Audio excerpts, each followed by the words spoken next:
You're listening to the Back Home Network, presented by Home Field Apparel.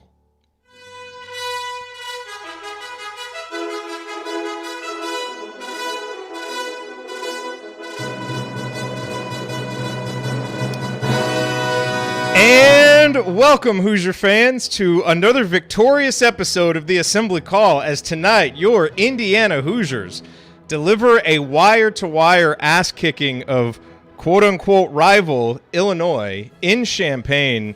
Absolutely one of the best performances of the Mike Woodson era, as the Hoosiers shook off a couple of early turnovers to just storm out to a big lead that they protected all game long. And there were a few tense moments there in the second half with Jalen and Trey picking up 4 fouls and a little 9-0 run by Illinois. And I know none of us were comfortable, but to Indiana's credit, they just never let Illinois get back into the game. A terrific performance by a program that had its back against the wall heading into that Wisconsin game. And what do? They uncorked 2 straight terrific defensive efforts, playing hard, playing focused, playing together. And the Hoosiers have breathed new life into their season, now at 12-6, 3-4 overall, and with another big road win on the season. Just a terrific night of basketball for your Indiana Hoosiers, and we're going to break it all down for you on this edition of the Assembly Call IU Postgame Show. I'm Jared Morris, here with Andy Bottoms and the coach Jeff Marlowe. And guys, let's start this show the way that we start every show, and that is with our Hoosier Proud banner moment. And for the banner moment, I'm going back to the end of the first half because, again, Indiana really took control, ended up leading, I think, by 19 points at one point, and Illinois made a little surge there at the end of the first half. They cut it to 11 on a Terrence Shannon 3, and it really felt like it was a huge possession coming up for Indiana because if you're Illinois, you're just trying to get it, under 10 going in to halftime, try and get a little bit of life. And Trace Jackson Davis took over. It was kind of in this first possession, they just got it to him on the block. He backed Dane Danger down, scored, put Indiana back up 41-28. Jalen Hood-Schifino would end up turning it over. Melendez got a dunk. That cut it to 41-30. Kind of a disjointed IU possession. Trace just decides to take it himself, ends up scoring and getting fouled. It's 43-30 Indiana. Either Shannon or Melendez would hit a 3 to make it 43-33. But those 2 plays by Trace Jackson Davis at the end of the first half prevented it from being a 6 or an 8-point game.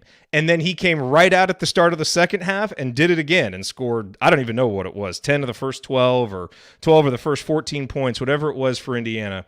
But Trace Jackson Davis was absolutely phenomenal tonight, playing like an All-American. 35 points on 15 of 19 shooting, as Brad Underwood decided that single covering him was a good idea, and Indiana just kept going to him. He added 9 rebounds, 5 assists, 3 blocks on the night. He was absolutely terrific, and in what really ended up being one of the most critical junctures of the game there at the end of the first half, he helped Indiana protect that lead that they would nurse for the rest of the game because Illinois never got any closer than that. Trust me, we will have much more to say about Trace Jackson Davis's performance as we go through this game. But now, let's talk about our presenting sponsor.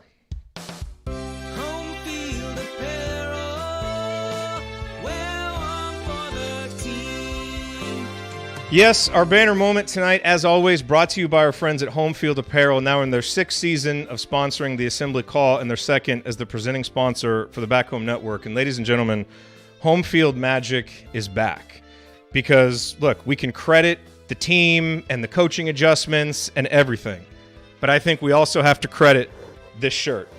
The new women's basketball shirt celebrating the 1983 Big Ten Championship that is part of the brand refresh for Home Field Apparel. Since I ordered this shirt, the women knocked off top 25 Maryland. Indiana got its season turned around against Wisconsin, and they just went on the road and beat Illinois. This shirt is 3-0 with 3 huge victories. You might say that it doesn't have anything to do with Home Field Magic. I say it does. But seriously, if you haven't checked out the brand refresh, not only is there this shirt, they have some great new hoodies, some new crew necks, and some of this stuff goes away on Friday. So we're doing this show on Thursday night. Some of the stuff goes away on Friday. You've got to go to homefieldapparel.com, use our promo code HOME, HOME, to get some of this new stuff. And it's not just Indiana. They've got some other schools that they've done a refresh for. There's a bunch more refreshes coming in 2023. Home Field Magic, alive and well. get some stuff, support the men's basketball team, support the women's basketball team, and do it at Home Field Apparel, supporting a great company that we love, and we really appreciate their support. Go to homefieldapparel.com, promo code HOME, to get 15% off your entire first order. That's promo code HOME for 15% off. Wear one for the team. Okay. Well, it is time to move the ball, find the open man, and get some opening thoughts from the rest of our team. And we will start with Andy Bottoms. Andy, your bottoms line on this impressive Indiana victory. On a personal note, a memory popped up on my timeline today. 7 years ago today, I was at Assembly Hall with my dad, watching Yogi Ferrell break the assist record. And last game I got to go to with him, and good memories, great memories. Went to Knicks before. So kind of had maybe a little bit of a good feeling about today, but although I texted you guys still, I long for the days when an 18-point lead with 12 minutes left is something I feel good about. But so anyway, so good memories, another victory over, as you said, a quote-unquote rival, and my dad would enjoy this one tonight for sure. That's awesome. Really, I look at, maybe the meaningful moment is the timeout called. IU gets down 4-0, really ugly start. Have lamented at times Woodson not being quick on the trigger with some of these timeouts, and totally righted the ship from there. They took control of the game almost immediately and really kept going back to what worked, really until they had issues with the press a little bit there. Just felt like, particularly in the second half, IU was just scoring whenever they wanted to. And some really fluid offense. And Geronimo being that third guy again, stepping up for the second game in a row. And making some really positive contributions. And really the defense, the way I had it, I think Illinois ended up with 1 point per possession even for the game. But, realistically, they scored a little bit at the end, and IU ended up at 1.23, and that was with scoring 1 point in the last 5 trips. So really a dominant performance. And for a team that has struggled at times to really stem the tide when the other team goes on a run, you mentioned that with Trace. There was a sequence of the 4 points in a row from Trey Galloway in the second half when it kind of felt like things were starting to tighten up a little bit. I don't want to steal Coach Marlowe's thunder on that, so I won't elaborate any more on that. But yeah, this team just had a great response whenever Illinois started to put a little bit of pressure on, and a few more like these. Maybe I'll breathe a little bit easier late in some of these games where they're ahead. But I guess a good problem to have, to be up that much on the road in a big game. But huge performance from them. I think, Ryan said probably the best performance of the season. I think given the personnel that were missing in this one and the situation, it's kind of hard to argue otherwise. So really great performance from this team, especially against a really fundamentally sound Illinois team that only committed 7 fouls the entire game. Yes. Oh, yes. Dude, my wife kept coming into the room. She's like, are they still up, 14, 16? She's like, are you comfortable yet? I was like, nope. Comfortable yet? Nope. Probably 2 minutes left. She's like, are you comfortable? I was like, kind of. Moderately comfortable. Coach Marlowe, your opening thoughts on this Indiana victory. What a difference a week makes. We were here last week and it was kind of doom and gloom. The season was over, change coaches, everything. And now here we are, and we're all smiles. We're happy. The chat's happy. I mean, the nature of the fan base, I guess. But I want to say this. I was pretty critical last week. I want to say that word adjustments, things like that. They aren't big adjustments. Coach Woodson's not going away from Kyrie's core, but there is more action to get the ball initiated in the half-court offense. I saw some staggers tonight. I saw an Iverson cut into a set. I saw some floppy. I saw the double high ball screen. There were just different things to get them into the action, which is, again, was trying to get the ball inside to the post primarily. But at least they were using a different action. And that's all. That, to me, that's great. Fine. Just do that, and you're going to at least move people, move defense, and it opens things up. I heard you guys talk about this on Saturday after the Wisconsin game. Get Trace away from the basket a little bit, get him the ball, let him operate a little bit. When he didn't get to the rim, he made some nice decisions with the pass to get assists. So kudos to the coaching staff for making those subtle adjustments. I thought the timeout was huge at the beginning of the game, because I thought that we sometimes let things go too long, slow starts. And then I also was going to point out Trey Galloway, and Andy took my thunder there. But that was the only point of the game where I got worried. When they finally threw the press on, and we looked like we weren't very good at knowing how to break a press, and we got 2 straight 10-second counts, and I think another turnover beyond. Oh yeah, Jalen got called for an offensive foul when we did break it. I was like, now I was getting worried. And then Trey got the runner, and then they got the run out off of the rebound from Galloway, or excuse me, from Geronimo to Galloway. So, but I just thought, the kids. I want to finish with this, and I didn't say this to you guys the other day because I wasn't on the show, but I was texting with friends. When I watched them on Saturday against Wisconsin, I just had a gut feeling that there had been some kind of team meeting, and it came out I think it was yesterday or the day before Mike Woodson's availability that Trace Jackson Davis had organized a players-only meeting. And sometimes you have to have that when things are going rough and you're got some guys injured, guys are kind of sulking. You need that. And kudos to Trace if that was, for him doing that. And I think that we may look back at that and be like, that's what really defined the season. Absolutely. And look, I don't think you can talk enough about what Trace Jackson Davis did tonight. I mean, look, Indiana loses the foul battle 9-20, Andy, as you said, just because of Illinois being really fundamentally sound and not fouling. Indiana turned the ball over 17 times. Illinois turned it over 9. So you go into this game, you tell any Indiana fan that, not to mention Illinois goes 8 of 19 from three-point range and Indiana's 3 for 9. And I know this isn't inside the numbers, but you look at those 3 numbers right there and you're thinking, boy, this is going to be really hard for Indiana to win. But Indiana had the biggest advantage in the game, which was Trace Jackson Davis down low. And Coach Marlowe, to your point, there was a lot of different stuff happening offensively, especially in the first half. They got Trace the ball in a lot of different areas. But once the second half came around, Andy, and Illinois clearly wasn't going to change their coverage, it's like, well, I mean, if we just keep dumping it to Trace on the block, he's going to score. And look, if they're going to single cover him, none of us have a problem with that, right? Usually the complaints are, well, it's double and triple coverage, and you just keep stubbornly putting it in there. But, I really thought from an offensive standpoint, Indiana made some nice adjustments, but then went back to the stuff that was working and just kept doing it. And Illinois had no answer for Trace, who kind of, as we talked about in the Wisconsin game, he's got his quickness back. He's able to, not just do the little jump hook, but kind of do the spin, and that leads right into dunks. And he was just tremendous. But, I think, Coach Marlowe, to your point, there was a lot of consternation, after that Penn State game, especially with the defense. And Andy, we saw tonight, and Coach Tonsoni, was texting us about this. We know Indiana's running this kind of nail slot rim defense, which really can put the guy who's in the nail in a difficult spot, from a help perspective, because he's got to stop the drive and also be able to recover out to his man. And what you saw is Indiana was not doing that with Shannon and Meyer. They were allowing that guy to just stick there and not come in and help as much. And that helped to prevent some of those mad scrambles that we saw. And so Illinois was still able to make some threes. Shannon hit some tough shots. Melendez hit one. Tip your cap to those guys. But you just saw a lot less of the scrambling around on defense, and that's the second straight game now against a much different style offense where the defense has just been much, much more solid. And that is what is so encouraging coming out of this game. Different venues, different styles, but the defensive impact has been very similar, and that's a credit to the coaches for adjusting a little bit what they're doing, and to the guys for being out there, making it work, and getting back to playing connected defense.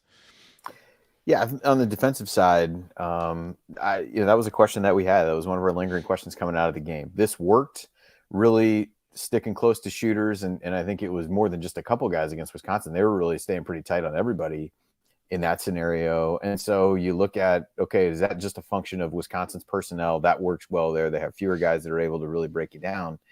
And, there were, moments tonight, but even some of the shots that Illinois hit were contested shots, or shots that you'd kind of be willing to give up. A lot of one-on-one. I mean, I think I wrote down Illinois didn't get their first assist until there was under 6 minutes left in the first half.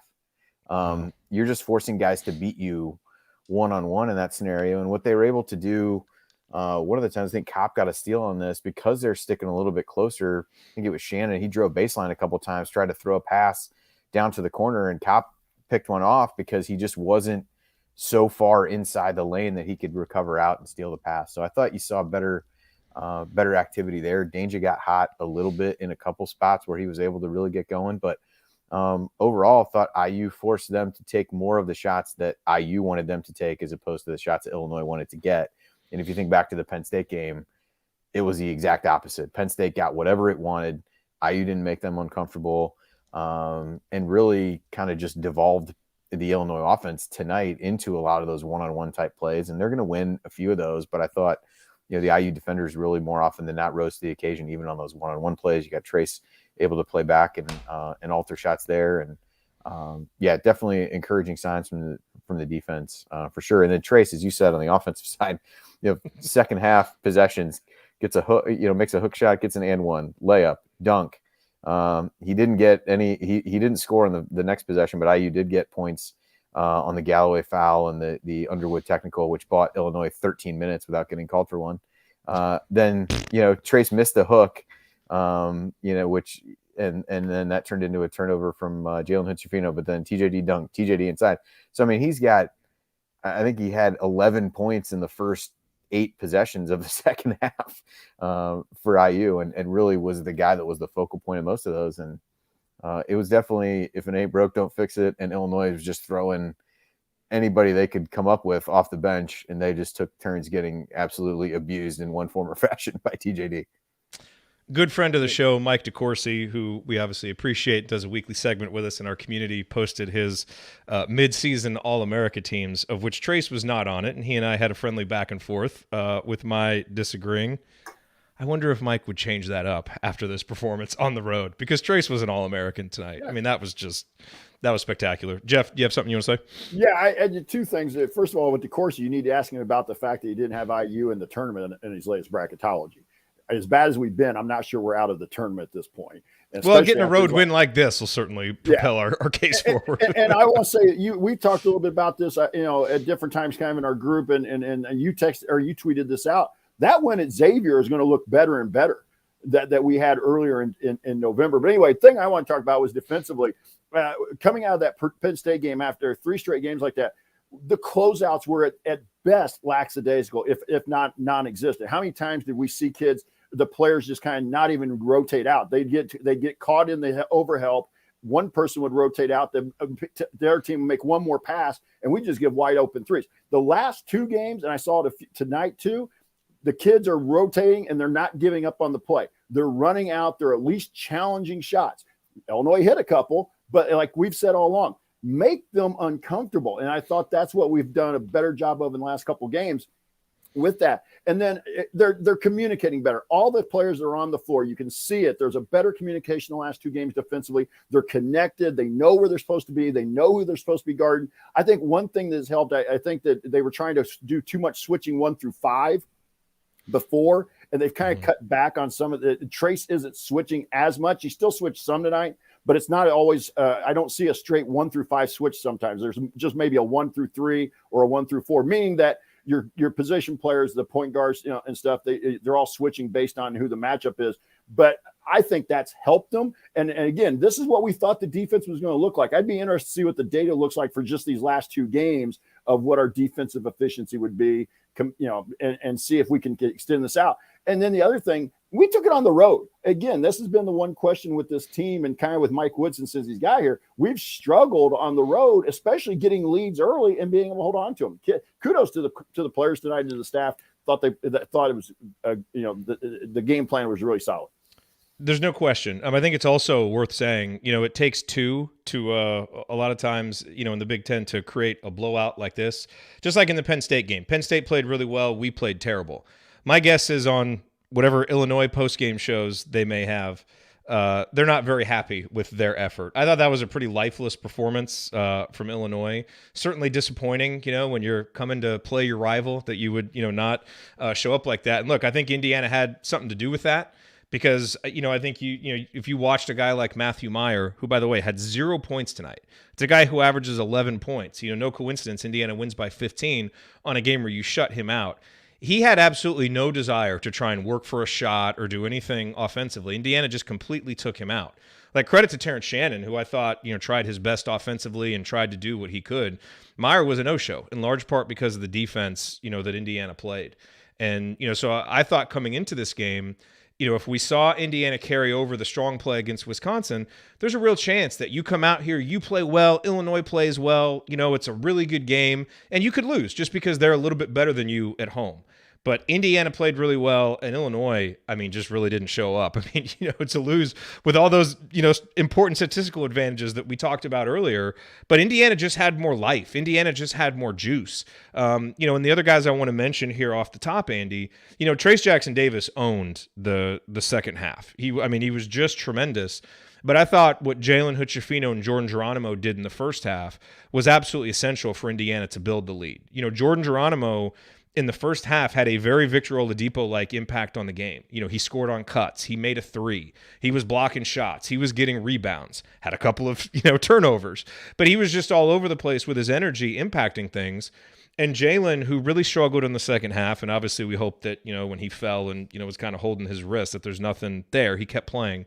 So hopefully that's okay. But I thought he had a stretch in the first half where he really got going, and got that floater game going. And that was a huge part of building the lead that Trace basically then protected, from there on out. But I thought those two guys were really, really important in Indiana getting off to such a good start. Well, and Jalen ends up having to play the whole first half with Galloway getting in foul trouble early, and could have potentially seen Illinois go to that press sooner had he not been in there. But yeah, I thought he really, short of the very beginning of the game, played under control. Didn't give him as many of those opportunities. Yeah, I think a lot of the scouting report coming into the game talked a lot about Illinois playing drop coverage on pick and rolls. You didn't see a lot of those middle pick and rolls. IU was running some action to get him handoffs at the elbow, which worked out pretty well for him. And so, was under control, took good care of the ball, struggled a little bit with recognizing the 10-second calls in the second half, but and was able to finish out the game, play defense with 4 fouls, as did Galloway. So I thought that was, important. You could maybe afford to lose one of those guys, but certainly not both as you went through that way. And Geronimo, they really started the game by not guarding him at all. I mean, the first possession, I think Coleman Hawkins is guarding him, but like standing in the middle of the lane. And so kind of knew he'd have to step up and take some of those shots. But I thought he and Trace played really well off of one another. I thought he got some buckets because Trace made good passes and he was able to take advantage of the attention they paid to him. And just activity level is what you look at from him. That's when he can really be there. Hard cuts to the basket, being active on the glass, being active defensively. Those are the hallmarks for me of when he can be effective. And that's really what he's done the last 2 games. Coach Marlowe? Yeah, I didn't know if Andy was going to go there about Jordan Geronimo. I just point out Jordan Geronimo first half, 6 for 6, 13 points. And I think that's the Jordan Geronimo that we saw toward the end of last season. Active, like you were saying, Jared, active, making plays, making hustle plays, doing little things and finding a way to get it in the scorebook and get on in the scoring column. But he did that tonight, and I think that's what we thought we'd get at the beginning of the season. Let's keep it here, and let's keep him playing with that kind of energy. I think good things are going to happen with this group. The other thing with him that's interesting is he's not letting a mistake bother him. And I thought at times early in the season, you saw, a mistake, kind of get in his head a little bit. And I wonder if part of that is because he wasn't getting as many minutes. And now he knows, he's a key part of the rotation with Race out. And sometimes a guy just gets more comfortable, and is better able to play through mistakes. And you saw that because his first half wasn't perfect, but it was really impactful. But he made a few mistakes. He fumbled the ball and, did a couple of Jordan Geronimo things, but he just kept making energy plays and kept cutting and kept doing stuff. So his positive contributions so far outweighed the negative. And that's a big step forward from where he was, just a couple weeks ago. So credit, to Coach Woodson, who had a sit down with him and, clearly, whatever he said to him and, whatever, because he was kind of the bright spot in the Penn State game and he's carried that forward. And Indiana has really needed those contributions. And look, when you can get those kind of contributions from your role players on the road, it just goes such a long way towards getting a win. Okay, as we continue our breakdown of Indiana's 15-point victory over Illinois, we will point out tonight's meaningful moments you might have missed, and then we'll go inside the numbers to highlight the most important statistical notes from the game. You're listening to the Assembly Call. Stick with us.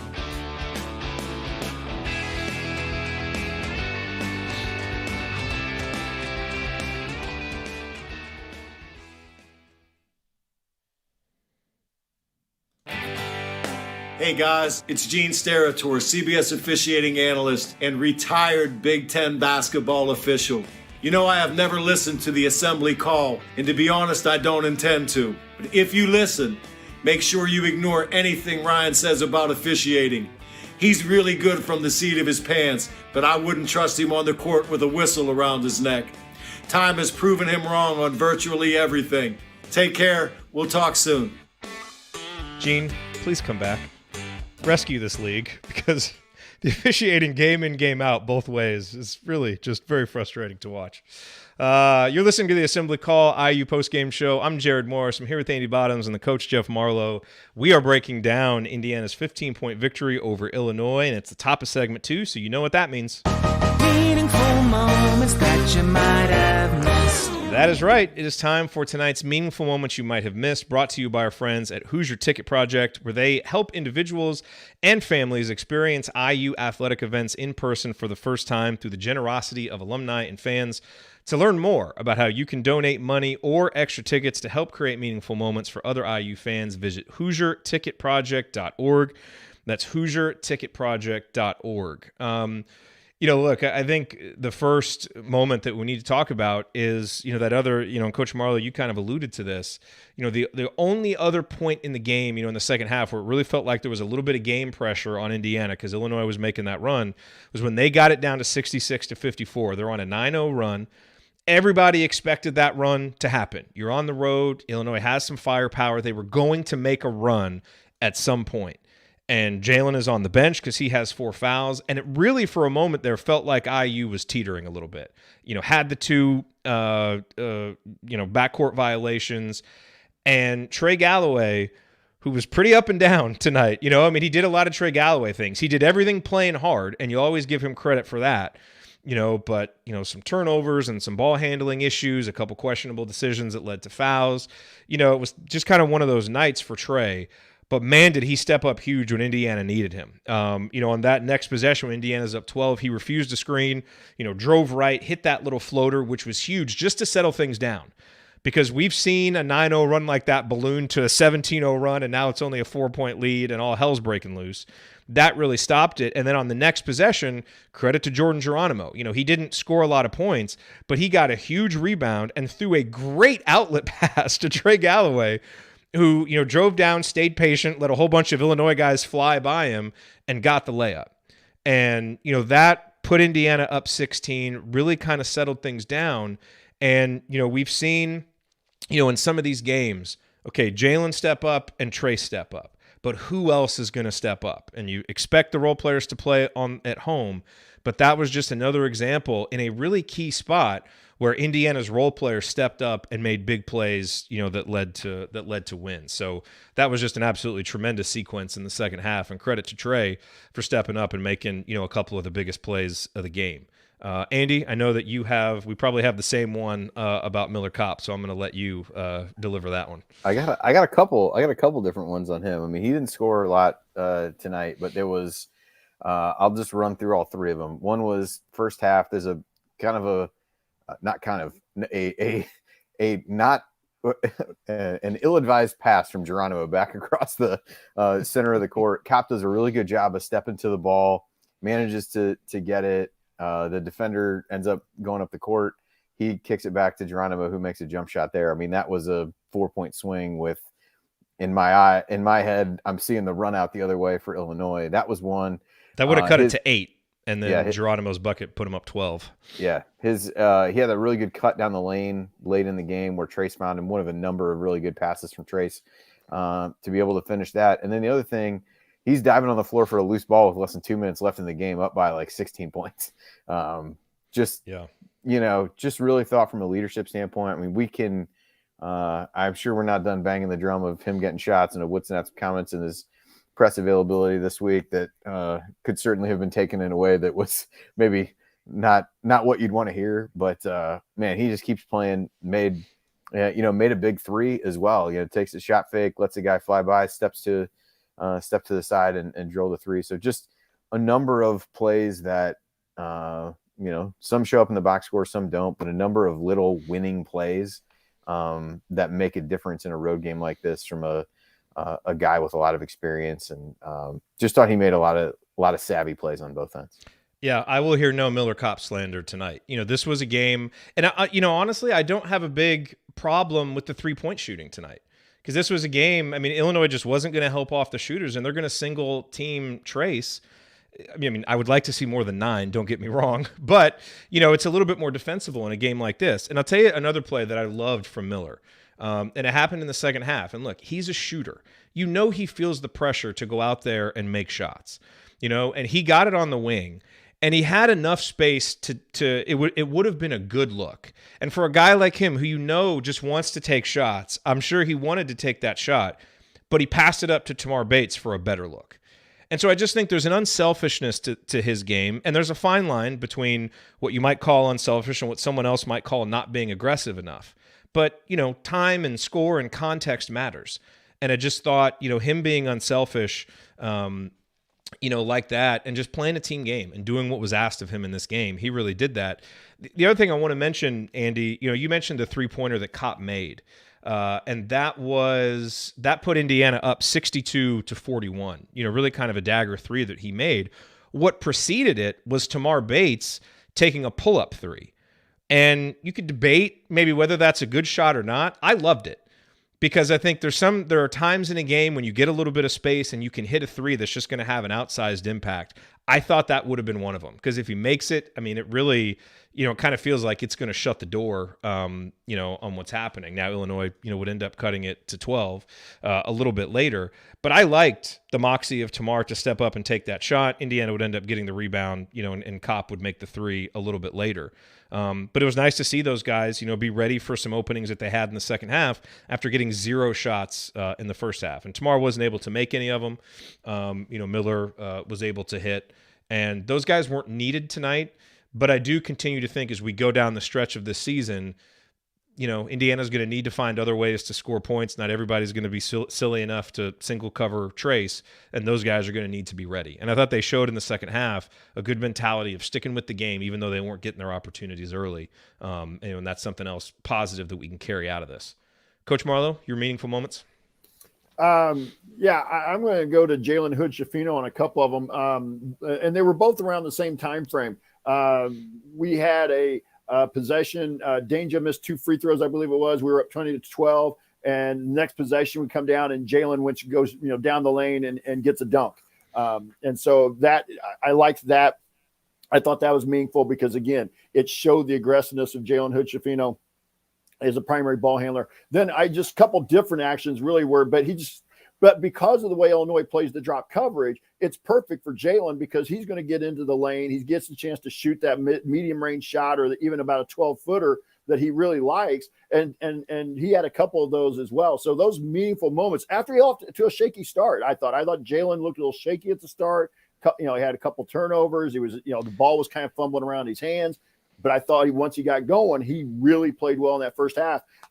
In fact, and then like Andy said, he played the whole 20 minutes in the first half. And I know, and I want to go back to Miller real quick. Andy was talking about Miller, and you brought it up about, I'm one that's been on here said I'd like to see him run more stuff. Kudos to Miller this week in the press availability. He said their job is he wants to win. I'm paraphrasing a little bit. He wants to win. But so he's not worried about how many shots he gets. I'd like to see him get more shots, but kudos to the kid for backing his coach in a media availability. Coach Marlowe, so on the point that you made about Hood-Schifino, I agree with you. I thought he was shaky. He was a little too casual for my taste early in the game. And again, it's one of those fine line things because you look at that and it's like, boy, he's really calm and poised. Sometimes I think he gets a little bit casual with his ball handling, and I thought you saw that early in the game. And I don't think they showed this on the broadcast, but Coach Tonsoni texted us. He was there. And when Danger was shooting those free throws, Woody kind of took him over, had a little chat with him. And Coach texted us. He's like, Woody doing a little bit of coaching for Jalen. Jalen proceeds to score on the next 2 possessions. Had that where he, instead of being casual, he just drove right down the lane with an emphatic dunk. And that's what you want to see from him. And nice to see him, responding to the coaching and stepping back up. And that kind of set him off for the rest of his first half performance. Andy, why don't you end us here in this segment before we talk stats? Just one, and it'll help transition to a stat here. My wife texted me a screenshot of Sydney Parrish tweeting out, "No nuggets 2 nights in a row for Illinois." So the meaningful moment, Malik Renew making the second free throw as the men and the women's teams take the sweep. And as we transition to stats, a cool 65 combined points from Trace Jackson-Davis and Mackenzie Holmes on these 2 nights at the other Assembly Hall. Jeez, unbelievable. Let's talk numbers. We mentioned some of the ones that that really stand out. Indiana getting crushed in the turnover battle, crushed in fouls, losing the 3-point battle. So how did Indiana win? 54 points in the paint. Jordan Geronimo cuts. Trace Jackson Davis, just doing everything. Jalen Hood-Schifino getting in there. This was a game where Indiana had a decided advantage. And, again, I think, Andy, there have been times where we've said, okay, something's working. Let's just keep going back to it. And if something's not working, let's kind of switch and do something else. And I thought Indiana really did that tonight. And they just continued to pound that advantage. And that obviously is the single biggest reason why they were able to, to overcome some of those other numbers and still win. 54 points in the paint. Nice to see Indiana getting back to kind of that bread and butter. And look, it's going to really make people, you watch this film, you watch the Wisconsin film, it's going to make people really, I think, have to think twice about, what are you going to do? And, if teams go back to, hey, we've got to collapse on Trace, we have to take that away. We can't let him go 15 of 19 against us. You've gotten Jalen going a little bit offensively, and that's what I mean. These wing guys have got to stay with it because they're going to get their opportunities because teams are not going to watch this and just say we're going to single cover Trace. He's healthy again. He's playing phenomenal. Contrary to the stupid little sign that the Illinois fans had, Trace has improved over the last 3 years. He's improved a ton, and we're seeing it right now. So obviously the biggest number right there. What other numbers stood out to you? That's the big one. When you look at team stats, those turnovers, the 17 IU turnovers is certainly more than you'd like. That turned into 18 Illinois points, especially in a game when they were really struggling to get things going offensively. The free throw defense is still back, 9 of 23 from the line for Illinois. So that has made this was not a focused performance from Illinois. A resurgent. Yeah, I think you're right there. I think if you look at one potential area that you'd look at, you'd say only 5 bench points today. The starters really carried the load. I think you're going to, it's been that way with X and race out. But as you get into some of these other games, you're going to need somebody to step off the bench. All 5 of those came from Malik Renew, who I thought had some good moments again and some rough stretches, but 5.6 rebounds in 14 minutes for him. He was the only guy to score off the bench. But yeah, honestly, it's the, points in the paint number that really tells the story. You're 54 points in the paint, and then you throw in an attack like that gets you only 13 free throw attempts. So do with that what you will, once again, as we discuss that component of things. But let me cede the floor to our 4th co-host now. I don't like carrots. He's back, baby. Coach Tonsoni, live from Champaign. Give us your thoughts. What's on your mind after this Indiana performance, Coach? Well, I just thought it was an absolutely fantastic performance. Give credit to the coaching staff, sticking to the shooters. It was a great move tonight because it made Meyer and Shannon uncomfortable. Shannon ends up with 26, but all the comments from the Illinois side, the one press conference I did make, was they weren't running their stuff. They weren't running their stuff. And they're going to say it's because they were tired and mentally not there, but it was because Indiana made them uncomfortable. Stuff we had talked about on the show. And it was Coach Marvel talks about closeouts. They had a shorter distance to close out when the studs got the ball.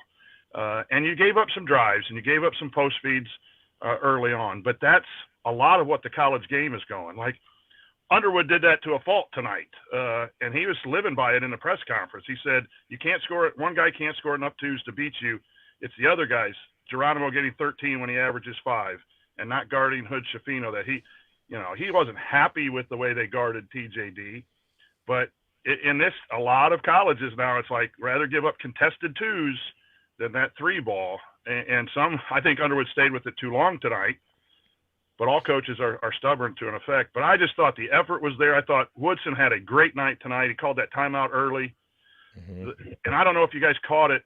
There was a free throw for Illinois being shot, and Hood-Schifino was being loose with the ball. And the next 2 times, he just went straight downhill and scored 2 times in a row.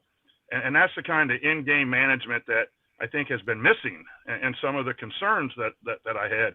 And, these last 2 games, you see someone who's trying to fix some of the things that were wrong by the players and I think by the coaching staff. And that's all you ask. but we just kept punching them and punching them and punching them. And these people here were leaving with 10:49. I wanted to shout from media row, rivalry my ass. You guys are leaving. Like, you don't leave in a rivalry when it's 14 points with 10 minutes to go. But a great night. The drive home will be fantastic, and it's good for all of us to see back-to-back efforts rather than a little bit of the roller coaster. Your post today about losing better. We also need to win better, but I thought that was really good post. But it's a heck of a lot better to not have to do that. You know? Yeah, absolutely. No, I mean, that's the thing. I mean, this was just a terrific performance by Indiana. You know, and I know, you know, there was some talk at halftime, you know, boy, Indiana should be up more. It's like, man, we were up 10 on the road after that first half. Like, I get you could be up more, but, you know, we've got to make sure that our expectations are fair. And, you know, what we've wanted to see is more committed defense, you know, smarter offense, guys playing with competitive focus and conviction. And that's what we saw tonight. You know, and that's what this team is capable of. That's why fans were so frustrated during the second half of the Iowa game, the Northwestern game, and the Penn State game, because we knew there was more there. It wasn't just the injuries causing these poor performances, and these last two games have been proof of it. This team is still capable of doing a lot of stuff. And, you know, these 80 minutes of basketball, again, they can't just be an island in the middle of the season. They've got to continue to build, and now we've got to do it again against Michigan State. But to back up the Wisconsin win with a win like this on the road is terrific, and everybody in the program deserves a huge amount of praise. No question about it. I'm so excited I didn't turn my Bluetooth on my earphones. I hope you're not getting feedback from my car speakers. It's coming through my car. So it's not great, but it's fine. It's you. That's all people care about. I'll let you guys go. I'm so Wait, excited. can you, I don't even know how to work equipment. Is he with the Addams family? You know, he looks like he's, you know, auditioning. Coach, my only question for you, you were there on TV. It looked like an absolutely lifeless environment. And I get that the team didn't really give the fans much to cheer for, but really just a pathetic display by the Illinois fans, I thought, of bringing it for a rivalry game. As you said, leaving early, they're talking all their smack and posting, you know, Eric Gordon videos. Boy, talk about you know, they better show up on the Club Trillion fraud power rankings on the next Titus and Tate podcast, as far as I'm concerned. Yeah, but you know, Indiana got out to a 10-point lead, and the crowd was just dead, and their runs were mini runs.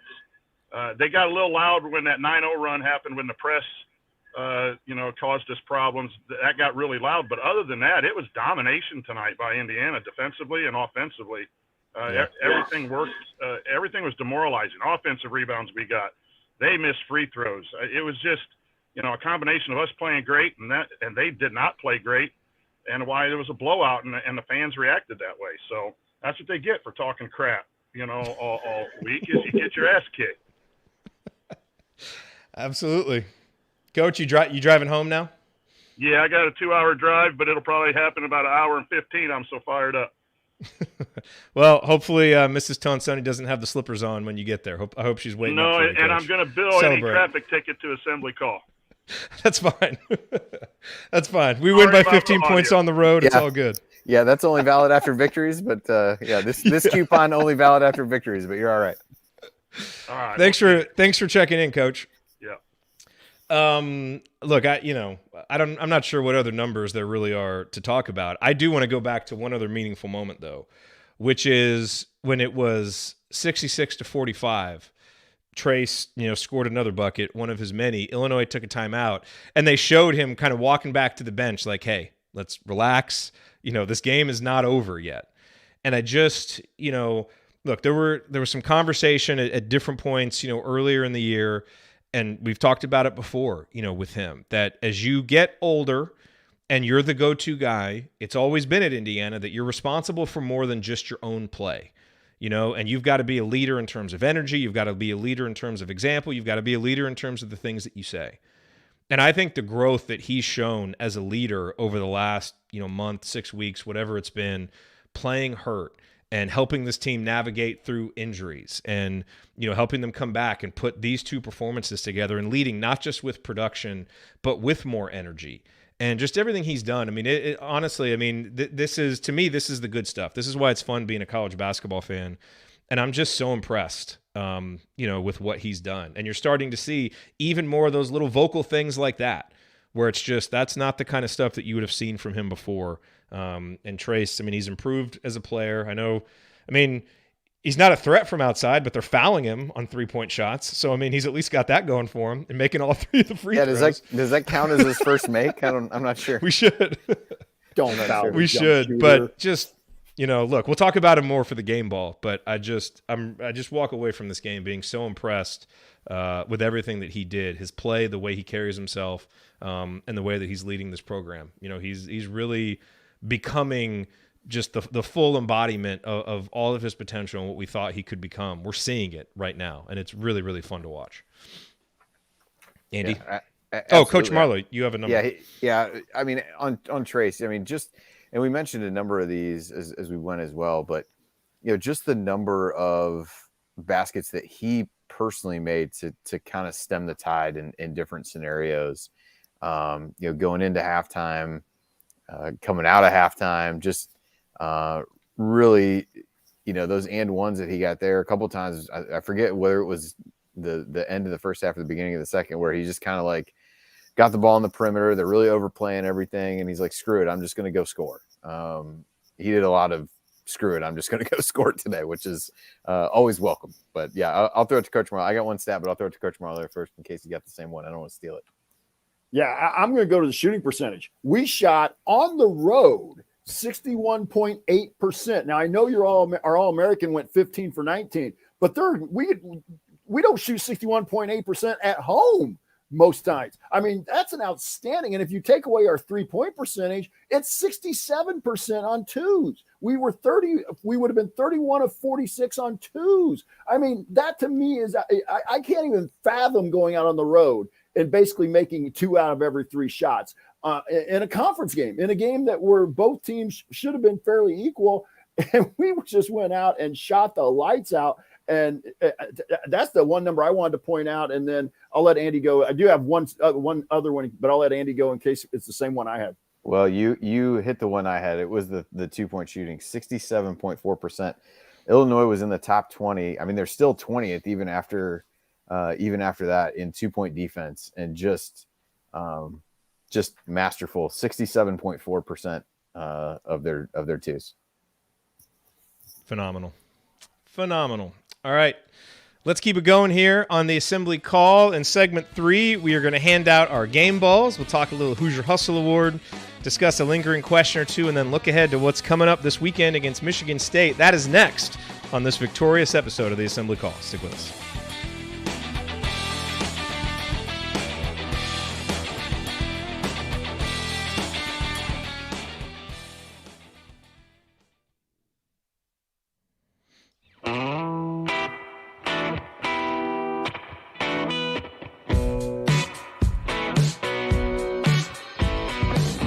What's up, y'all? It's Devontae Green, giving you the green light to watch Assembly Call after every IU game.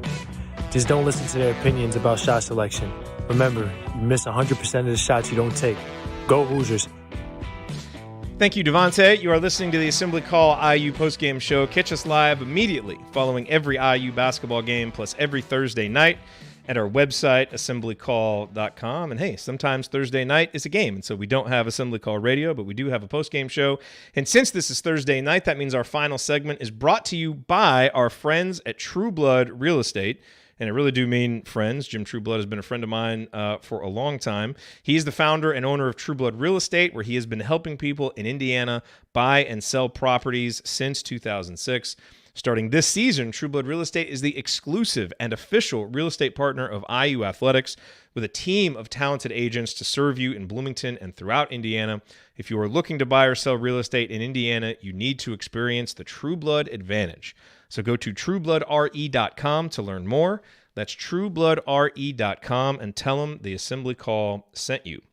All right, I'm Jared Morris here with Coach Jeff Marlowe and Andy Bottoms. And gentlemen, it is time for our game balls. Those are presented by our friends at Bloom Environmental, where Allie and James and the crew help folks in southern and south central Indiana maintain healthy air quality in their home or business. You can learn more at bloomenviro.com. And when you mention this ad, you get 23% off all of their testing services. That is 23 in honor of TJD. guys, let's talk more about how awesome Trace was, because I think it's pretty clear he gets the game ball for this performance. It wasn't quite, 40-some points like what Woody did, but I'm not sure Woody had this number of rebounds and assists and blocks that Trace did. Just a terrific all-around performance. Andy, what else do you have to say about what Trace delivered tonight? Because he's the game ball winner. Yeah, I mean, just really showed a variety of ways that he could score. Everything wasn't, turn it over his right shoulder to get to that left-handed hook. I mean, there was a lot of those, but spun baseline, did a really good job of that. And one of the plays that we didn't mention, I don't know if this is truly a meaningful moment, but they run a play, I think, out of a timeout to get a lob to him. It was there, and Jalen just missed it, and he threw it late, like to the point where the ball is straight at the basket but under the rim. The last place you really want to throw an alley-oop with Trace going the other way, but he just casually took it, grabbed it out of the air, reversed it on the other side. I just thought he showed a variety of ways to score, a few straight post-ups, but really was able to find matchups when it was danger on him. He pulled him out a little bit, just drove right by him and tomahawked a couple that way. When it was some of the smaller guys, he just bullied him in the post. When it was Coleman Hawkins or I forget who the other guy was they tried to throw at him, and just showed a variety of things. And you'll need that against the Michigan State team. As you think ahead to the next game, that tried the strategy with Zach Edey of kind of letting him get his. Do they do that with Trace? Do you figure out things from there? And continue to make some really nice passes. Had some good passes across the lane to Geronimo for baskets. Had the dish to Kopp that we talked about as well. And that was a part of his game that was really good in the Wisconsin game as well. So, the players only meeting stuff and leadership stuff is only as good as what you come out and back it up with. And he has done that and then some over these last couple of games. By the way, I loved Jason Benetti's reaction to that awesome play by Trace. Jason Benetti he was the play-by-play guy tonight on the broadcast. I have to give him a game ball, because Stephen Bardo, who by all accounts is like just one of the nicest guys in the business and really does seem like probably a pleasant guy to hang out with, but does leave something to be desired as a basketball analyst. And I don't want to be mean. I just, because again, I like Stephen Bardo as a person. But Jason Benetti, I thought, kind of like set him up and made Stephen Bardo a little better tonight, because Jason Benetti is awesome. So game ball to Jason Benetti, because he makes any broadcast that he's on more enjoyable to listen to, even and especially 15-point wins on the road at Illinois. Coach Marlowe, what else do you have to say about Indiana's leader, Trace Jackson Davis? Well, I'm going to go back to one of those we could have even brought up in the meaningful moment. 3 games ago, if this team would have turned it over for a pick six, they would have just jogged back and been like, okay, there's a layup, there's a dunk. We turned it over and I can't remember the exact time frame, but we turned it over. We were ahead, and Illinois was still struggling to score, and we turned it over, and they had a run out. Trace ran it down and blocked the shot and kept them from scoring. And I think it was the same sequence actually where he then got his foul called, and then X got teed up from the bench. Yeah. But that's what your best player should do. I worked a few basketball camps in the day for some college coaches. And I won't say who they were just because one of them was at Illinois. But anyway, it was Lon Kruger. I will go ahead and say it was for Lon Kruger. But Lon always used to say that your best player has to be your hardest worker. And Trace has shown that. Even his back has been bothering. We know all that. But to me, that showed the real leadership. He didn't have to yell. He didn't have to beat his chest. Didn't have to get up anybody's face. He just showed he was going to hustle down a run out and do what he could to stop a bucket. And that, I think that spills over to the rest of the team. Yeah, that was a great play. It was 14-5 at that point. And on the offensive end, there was a loose ball that Jalen and Trace really kind of half-assed their way toward. I don't think that's going to be a very fun watch for them on the film session. But you're right. Trace just busted his rump down to the other end to get the block. And that, it was probably the worst example of Indiana's hustle on a night when they played hard most of the time, because no one else ran down there to get the rebound, and he was kind of down there by himself. So it was probably the one blemish on the night. 4-on-1 break is the one guy. It's no big deal. Yeah. And by the way, I will say that I'm not nearly as harsh on Stephen Bardo as some of the others on here. I kind of like Bardo. I think sometimes he gets too caught up in trying to make comments. But I'm a Bardo guy. Yeah, I mean, I think he's gotten better. I think he's become he is kind of like the easy cliched punchline. And I think he's much better with Benetti. We'll just put it that way. Trace Jackson Davis with his 9th game ball of the season. No one else on the team has more than 2, so I'm fairly certain he's going to win that, as he should, as Indiana's leader. But let's go on now to our Hoosier Hustle Award. The Hoosier Real Hustle Award.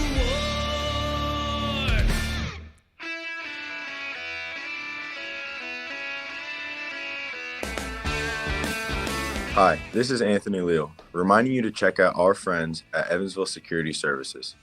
Based in the hometown of IU legend Calvert Chaney, Evansville Security Services has been providing off-duty police officers to businesses and individuals since 2001.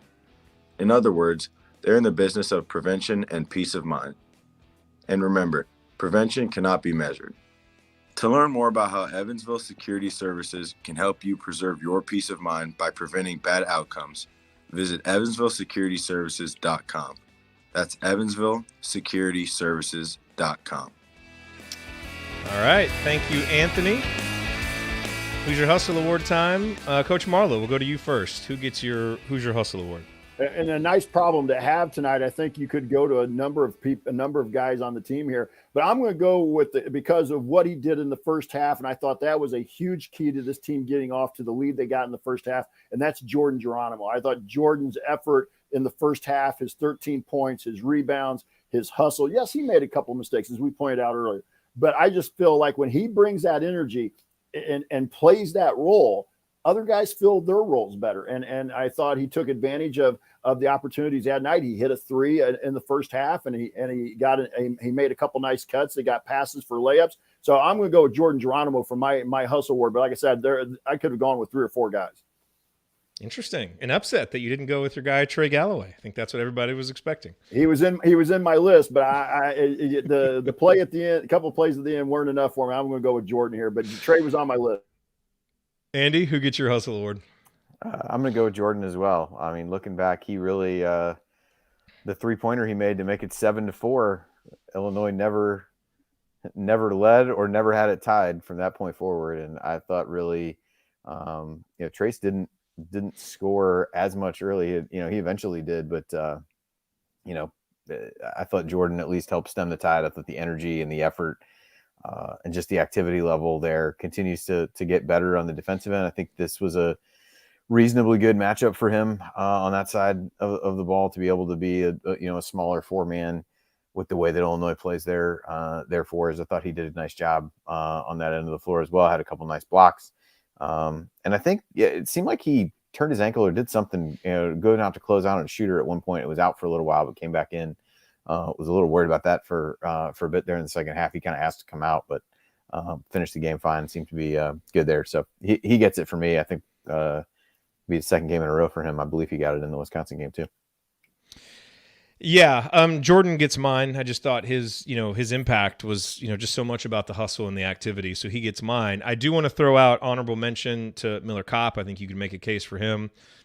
Trey Galloway, through good plays and bad, he's always going to hustle. And to know you're going to get that, and 2 other guys I just want to mention real quick. One is Malik Renew, who I think you're seeing more consistent effort from him. And it's something that Mike Woodson talked about a few weeks ago, where trying to get Malik over the hump and, teach him, how hard he needs to play, and you're seeing Malik enter games now and just seem more comfortable, and had a couple of really nice moves tonight. He was 2 for 4, 5 points, 6 boards, made an impact in his 14 minutes. Still had 4 fouls, and so that's still an issue for him. But I think you're seeing him play harder on defense and do more of the things that the coach is asking for. And also honorable mention to Xavier Johnson for, getting his name in the stat sheet with a technical foul in the first half. I mean, look, the officiating was bad and X got mad and said something, and no, he shouldn't do that. But nice to see the engagement over there on the sideline from Indiana's injured leader. So in a 15-point game, we can laugh about it. If it was a 1-point game, there would be a much different tone talking about that moment. But for tonight, we can laugh about it. All right, let's talk lingering questions. Andy, we saw Indiana put together a really good effort against Wisconsin. At home. Okay, we've seen that before. How did they back it up? Well, they went on the road against one of the most talented teams in the Big Ten that was on a 4-game winning streak and throttled them. So that's 80 really good minutes of basketball. And so obviously, one lingering question is, okay, can Indiana do it again, against Michigan State coming home for a weekend home game? I think for me, look, you're getting the offense that you need out of Trace Jackson Davis. Jalen is clearly comfortable, in his role as the point guard. Obviously, you hope that he came out of this game healthy and that everything is okay. My lingering question continues to be, are Indiana's wings going to be able to step up and get points when Indiana needs them? They didn't need them tonight. They didn't need them against Wisconsin. It's not always going to be like that, and so are those guys going to be ready when their opportunities come? And, they certainly seemed like they were tonight, but that to me remains the lingering question as you come out of this. Are those guys going to be ready? And we'll find out because it's going to happen sooner or later. Yeah, you look ahead to the Michigan State game, talked a little bit about what game plan Izzo might devise to try to slow TJD down after these last couple games, or if he kind of lets him go and tries to, make other guys beat him, similar to what sounded like from Coach what Underwood it's said called after whine the game. Extra hard to the refs. That will be Tom Izzo's strategy. I mean, a technical probably buys you 13 minutes where your team doesn't get called for a foul, so feels like a pretty good trade-off to give up, 2 points. Not too bad. So I think that'll be interesting. I think in a home game, maybe that's a more comfortable environment for those guys to step up.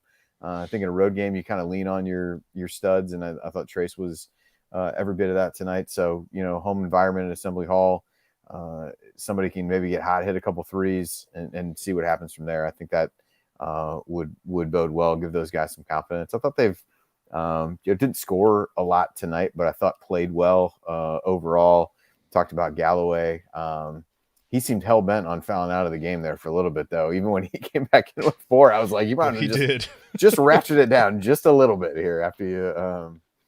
I know he didn't think he fouled on any of the 4 that he got called for based on his facial expression. But so I do think that's an area where they got to be, all kidding aside, got to be a little bit careful, right? Like you got 2 ball handlers at this point on the team. Survived a stretch tonight where both of them had 4 fouls against Michigan State with Hogard and Walker.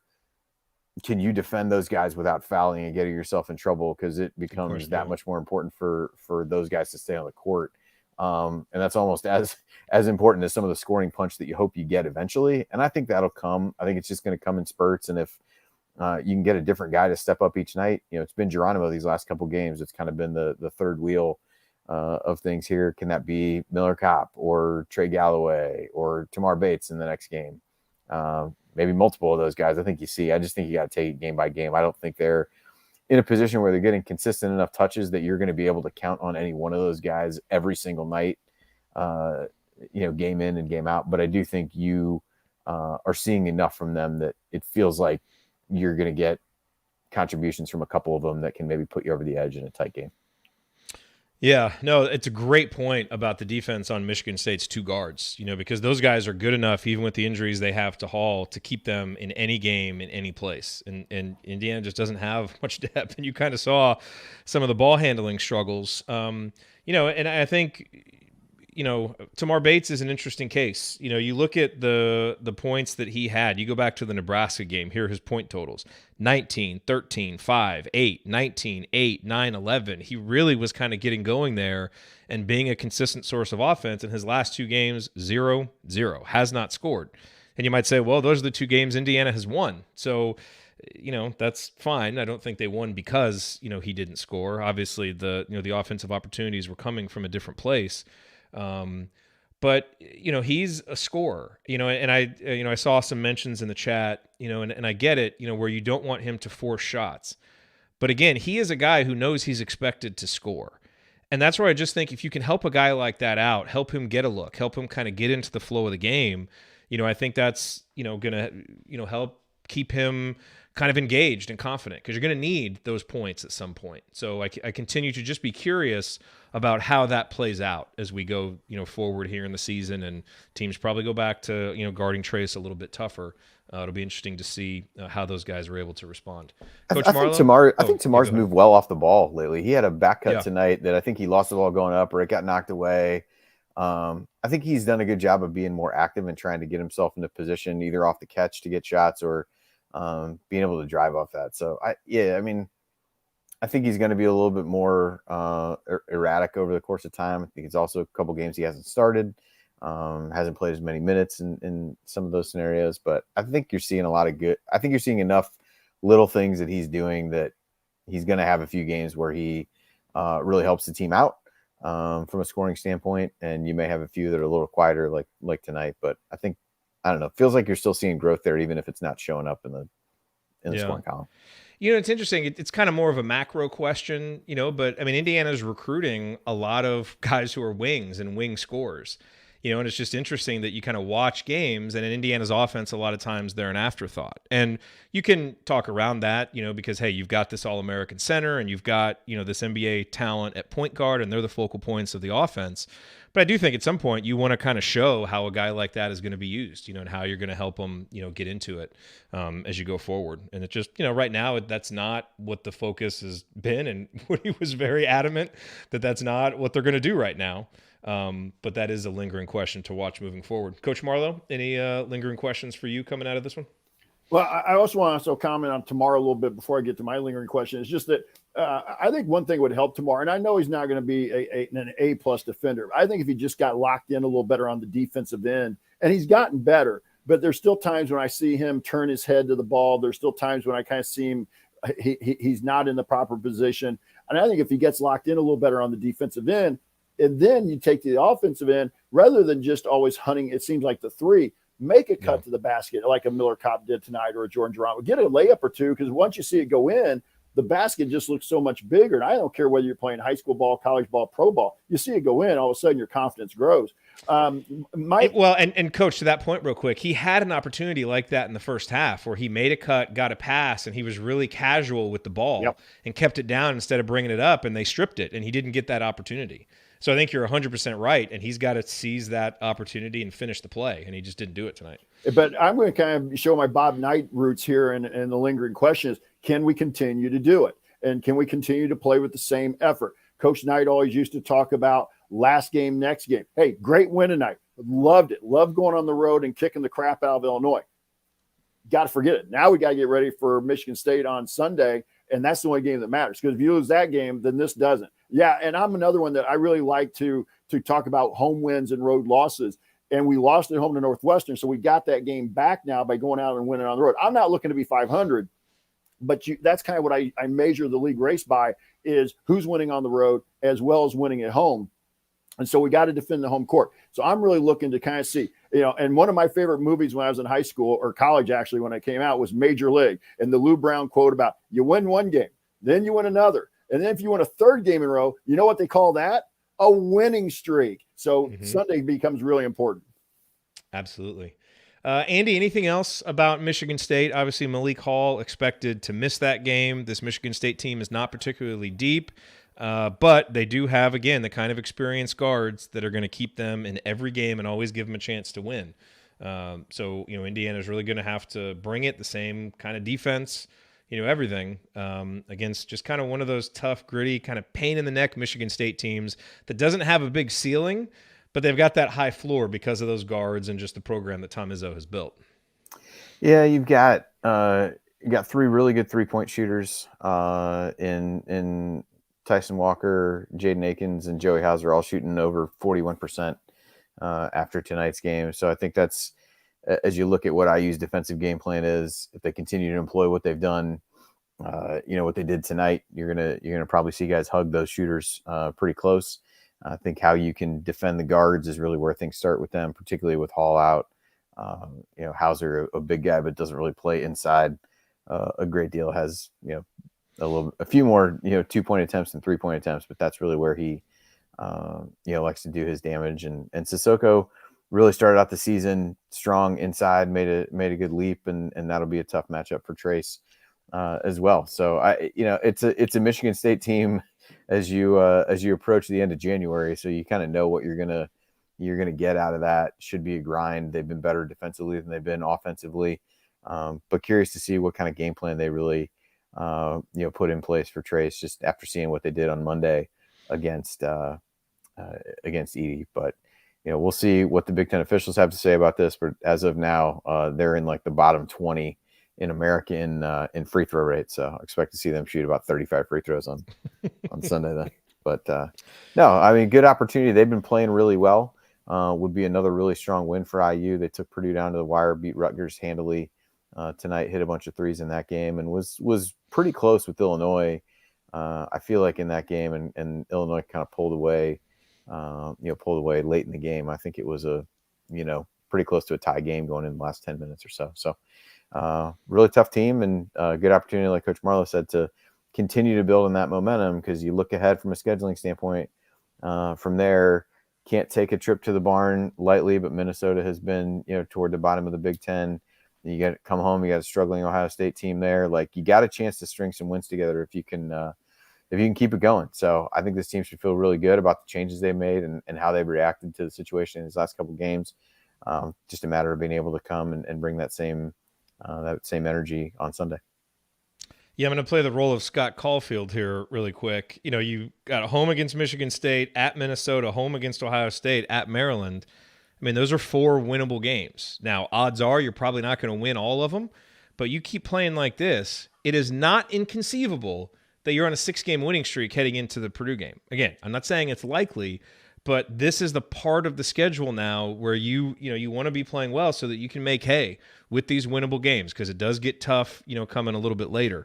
And look, as we know, momentum in college basketball is only as good as the next game. And as quickly as it comes, it can disappear. And so we've had a big road win before at Iowa and come back and lost at Rutgers at home the very next game. So no one should be comfortable, especially the players and coaches, but even us fans, and Andy, you texted us at one point during the game, I really, I long for the day when an 18-point lead with 8 minutes left in the game and I'm feeling comfortable, but this is not that day. And, look, we need to get the program to that point, but, here we are. And, look, January 11th, that Penn State loss, it really felt like the season was starting to crumble.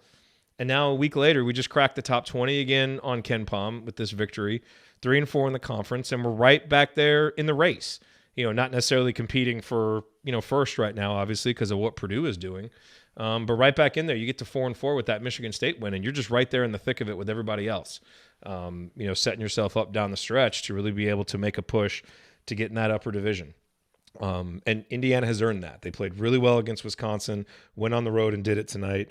They've earned, through their effort and their togetherness, the chance now to have this game against Michigan State to even things back up in Big Ten play, and continue to, put another important notch on their NCAA tournament resume. So just a really good night of basketball for Indiana, continuing the momentum that was built with that Wisconsin victory. All right, you are listening to the Assembly Call IU postgame show. Remember to check out our friends at Home Field Apparel. Use the promo code HOME at checkout to get 15% off your first order. If you are not all buying the women's basketball shirt, the Home Field Magic women's basketball shirt that is now 3-0 with these 3 important victories that turn the season around, I don't know what you're doing. And while you're there, pick up a whole bunch of other stuff because it's Home Field Apparel and they're awesome. Again, promo code HOME for 15% off. All right, guys, last call. Let's get some final thoughts on this Indiana victory. Coach Marlowe, why don't you lead us off? First of all, I want to say kudos to the coaching staff and to the players for getting the ship righted to a certain degree. I mean, we were here a week ago, feeling like, this could really kind of get off the rails. And here we are talking about get a couple more wins. And now we're back into the discussion of getting the double bye at the Big Ten tournament. And like you said, everybody's chasing Purdue right now. So you're going to have to help. You're going to have to, get wins, and you're going to need some help from some other people. But I really, like I said, I just want to give the kids and the players and the coaching staff credit. They made some small, to me, they may be small adjustments, but they were huge adjustments in the way the kids are playing, the way the teams are being connected. And so, but like I said, my lingering question, got to take it to the next game. It doesn't matter what we did tonight. It's fun to come in here and talk about a great win and punk Illinois a little bit. But we got to do it again on Sunday because that's just the nature of the beast. You're only as good as your next game, according to Coach Knight. Well said. Andy, last call. Yeah, pretty similar thoughts for me. You look at we talk about after some of these losses, how does this team respond? I think you got the same question after wins. And I think from in this case, I think you saw a great response going into that Wisconsin game, and would be easy to to think, okay, this is a team whose DNA is going to let them relax a little bit after feeling good about themselves, played really well. And I thought this just and for the first about minute and a half of the game, that's sure what it looked like. But they really responded well after that timeout, settled in, controlled the game for as much as it didn't feel like it in the moment as I'm sending that text to you guys, but really, really stayed in control of the game, responded to the runs whenever Illinois had one. And that's growth for this team. And that's really what you're looking for. And so it's, encouraging. Everybody, probably rightfully so, is going to keep this team a little bit at arm's length as they try to figure out what's real and what's not. But I think if they play with the defensive effort that they've played with in the last 2 games, that was the expectation coming in. And that, against most teams that they're going to face from here on out, is going to allow you to stay in the game. When you get a performance like what Trace did tonight on the offensive end, that can cure a lot of ills defensively. Not that there were a ton of ills tonight on that end of the floor, but I think with this team, it has to start with the defensive side of the ball, figure things out from there, and then move on. And so they've stacked 2 games of good ones. Can they do a third one and really start to build some momentum as you look toward the hopeful return of a Race Thompson and a Xavier Johnson? It sounded like Race was out, not really warming up with the team, at least shooting a little bit. So that's a positive sign as you think through that. And so if you can continue to do that, get more guys confidence, this team can really go somewhere as you move forward. But I, like everybody else, am a little bit of, okay, just keep showing me, and then we'll figure it out from there. So another great opportunity to do that against Michigan State on Sunday, and hopefully they rise to the occasion like they have these last 2 games. Just a fantastic performance tonight. I mean, at some point we may just have to suit X up even in his boot and just let him kind of like break the press and handle the ball if Jalen isn't in there, because that was a little scary tonight. And again, they bounced back from it, and it didn't unravel there. But that'll certainly be something to clean up. Is just not quite so casual getting the ball over half court, guys. But I know it's easy for watching on TV, but I'm watching that pressure and I'm like, that's really not that hard to break. Either if it's man to man, just clear it out and let the ball handler bring it instead of having somebody hang back and create traffic, or just throw it over the top. They're running 3 people up beyond half court, throw it over the top and get it in the front court. It's not, that was the part that was getting me frustrated. It was like, it wasn't like it was some, fancy press. It was just pretty much straight up pressure you should see, that you would have saw in high school. They did that the one time, and then Jordan Geronimo, it's like Illinois just kind of kept backing up. It's like, well, if you just want to keep driving in, you can do it. And he just kind of like reluctantly kept going because they didn't stop him and just kind of fumbled the ball away. So that's what you need to do. He just needs to stop and then get the ball to the ball handler, even if it's X in a boot. Do what we need to do to protect these leads. No, I'm just, look, after where this thing felt at the end of the Penn State game, and you've got this season with high expectations that really feels like it's spiraling at 1-4. Kind of seems like the coach and players aren't on the same page. You've got some guys who I'm sure are questioning their role and the number of shots they're getting. And there's a lot of reasons for this thing to have continued to go south. And credit to the coaches for making adjustments, as you guys said. Credit to the internal leadership, spearheaded by a guy like Trace, to pull this back together and to show what kind of basketball these guys are capable of. And it's been a joy to watch them play the last 80 minutes. I fully concur, Andy, with what you said, that, this is not a program that has been really successful at stringing together victories and stringing together 120, 160 straight minutes of basketball. It always feels like there's a hiccup in there somewhere, even during the good stretches. And so this is a really big opportunity for this program to, kind of get back to the conversation we were having earlier this season. You remember after the Xavier game, it was like, hey, this feels a little different. This is not a game that, that Indiana would have won. And that's kind of how tonight was. Go on the road and win by 15 points. That's not something that a recent IU team was doing very often. And so now they can really show that things are different by backing it up again with another win at home against a good but not great Michigan State team. That is a game that you should expect for it to be a dogfight. But I think it's fair to expect Indiana to win. I think Indiana overall is more talented, has more options. You're going to have to play well to do it, but I think this is a game that Indiana should be able to win at home. And if this is the team that we think they can be, and if this is an NCAA tournament team, this is probably a game that you go win. So let's go do it and keep keep the good feelings and the good basketball rolling, and keep digging ourselves out of that early Big Ten hole and be right back there in the thick of the race. So we will look forward to that on Sunday. Nice time of the game. It starts at 12 Eastern, so it will not conflict with any of the NFL games.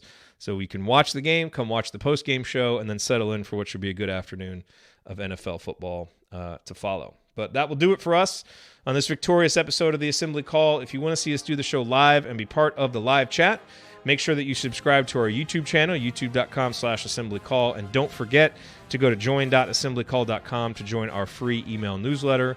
Special thank you to Bob Thompson for the music you hear on the show. Special thank you to John Ringer of rigdesign.com for designing our logo. And thank you for listening.